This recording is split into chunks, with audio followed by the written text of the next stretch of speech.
course in the form of a PDF file, which we will make available, and which has been made available globally and is being, I understand, taken up by tens of thousands of people, and I don't think I'm exaggerating. So this is Simon. You know, fundamentally at the core, we can all make our own decisions. We don't need to be medical experts or immunologists or anything. In fact, I think it's probably a hindrance to be a professional in any of those qualifications with all the vested interests and predetermined outcomes. So, you know, speak to your truth, hold your truth, trust that you are enough to protect yourself and your body and your autonomy.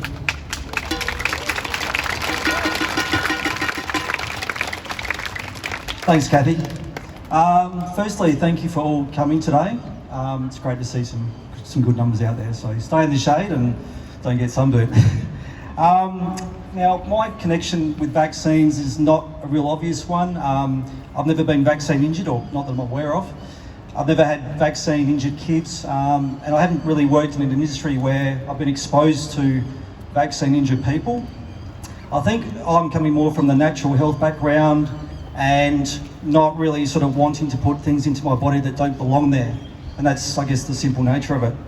About 10 or 15 years ago, I started collecting articles and studies and information on vaccines without really knowing why. And it wasn't until late last year when everything was happening and some of the narrative that was going around and some of the talk of politicians and organisations about, you know, potentially mandatory vaccines or coercing people into taking them. And I thought, I can't just sit back and watch this happen.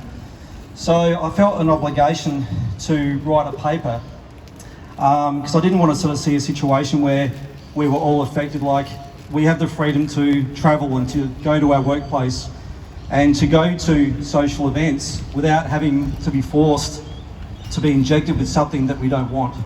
So that was where I was coming from. And also I wanted to write something to help my friends and what's turned out to be a lot more than my friends now, some information and some background, like a platform for them to actually, you know, support their arguments and raise conversations with people, start initiating conversations and say, hey, this is the information that I have. Because it's really easy to sort of, you know, get lost in a whole sea of misinformation and disinformation. So I wanted to arm people with that, and also for them to maybe write to their local MPs and maybe even write to some organisations like Qantas, and also maybe to use in the future if their employers were sort of putting pressure on them to take a vaccine, depending on what their policies were. So that was my intentions behind doing the paper. It ended up about 72 pages. It's roughly divided up into 3 sections. There's a vaccine general section. I talk about, you know, challenging vaccine safety and vaccine efficacy. I also have a counter-narrative perspective of the COVID situation, and I also talk about or investigate the COVID-19 vaccine rollout. And I'll talk a little bit about later as to maybe how you can access that paper. Since I finished that paper a few weeks ago, it's been a pretty interesting couple of weeks. Obviously, Kathy's getting me to speak here today. This is my first speech at a rally, by the way.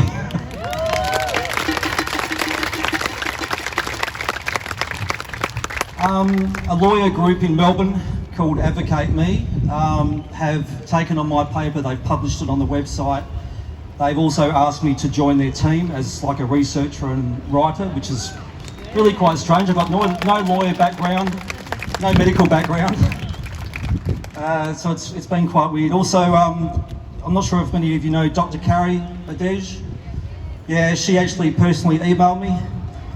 That was through another website who are going to put my paper on their website, American-based website. They've got 40,000 active readers, so it's been a very strange 2 weeks.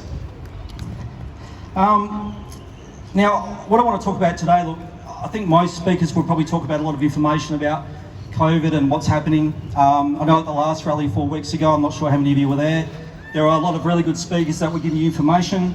There'll be plenty of information at the front here as well. So rather than go down that path, I want to sort of talk about how we can win this battle, almost coming from a psychological point of view.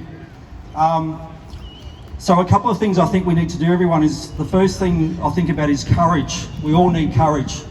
Now, when Kathy asked me to speak today, I'll be honest with you, when she asked me, I think it was on Wednesday, I actually declined. I thought, nah, bugger that, I'd rather just watch other people speak, and I probably had a bit of fear to come up here, to be really honest. And I woke up the next day and I thought, you know what, it's more important for me to come out here. If I can just help a handful of you, by that much, that's better than actually succumbing to my own fears.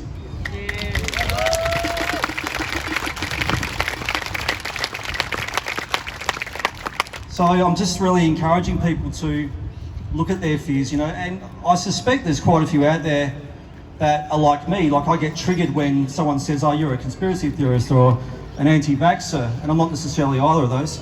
I think there's a lot of fear of being ridiculed and being judged and being isolated and being ostracised, marginalised, so we're all exposed to that, and some of us will deal with it better than others. But I think, life has given us a really good opportunity today, not just today, the last 6 months, to really face our fears, regardless of what they are. So I'm really encouraging people to look inside themselves and, make friends with your fear, face it, embrace it, process it, because once you do that and move from a state of fear into love, it's amazing how powerful that can be.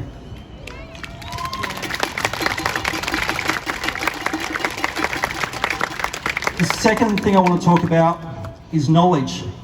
I was listening to a podcast recently, Harry Massey, I'm not sure if you know him, I think it's called Energy for Life podcast. He was interviewing Dr. Bruce Lipton, and he said, what's the best way to navigate our way through this? Do we go with a peaceful sort of Gandhi way, or do we go with a more vocal, emotionally charged, Martin Luther King sort of way? And Dr. Bruce Lipton didn't really say one way or the other, but he said, look, knowledge is power. We all need knowledge. But one thing that we do need, apart from a plane going above my head, we need to make sure that knowledge, the information that we're gathering, we need to make sure that it's as accurate as possible. Like, I'm imploring everyone to fact check as much as you can, because there is so much misinformation and disinformation from both sides. So we really need to, do your best. And it's really hard. When I was writing my paper, I found it really challenging to back up every single thing that I wrote.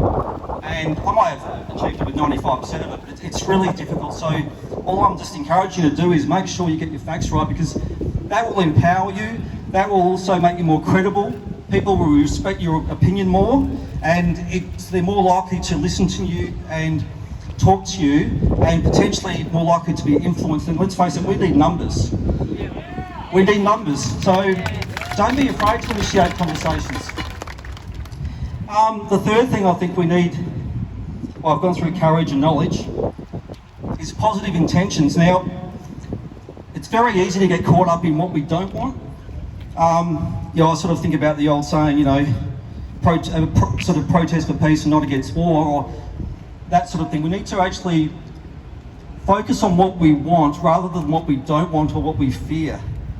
So I think that's really important. So I want everyone to visualise what they want, the outcome that they want, and that's going to go a long way for you to individually and us collectively get into a place where we get the outcomes we want. And just finally, so I hope I'm not going over the time, Kath. I want to talk about kindness and respect. Now, it's very easy when someone's abusing you or not agreeing with you or whatever, if they're not showing kindness and respect, it's very easy to probably return that favour and project what they're projecting onto you. I'm just encouraging people to stay calm and stay respectful. Once again, you're more likely to win people over. So just stay true to yourself, stay calm, stay present, and be kind and respectful. And just finally, I almost finished. So I just want to, basically thank you all for coming today. I just want to let you know anything's possible. We're all part of this unified quantum field of endless possibilities, and just tap into that, trust yourself, stick together, support each other, and I've got no doubt we'll win the battle. Cheers.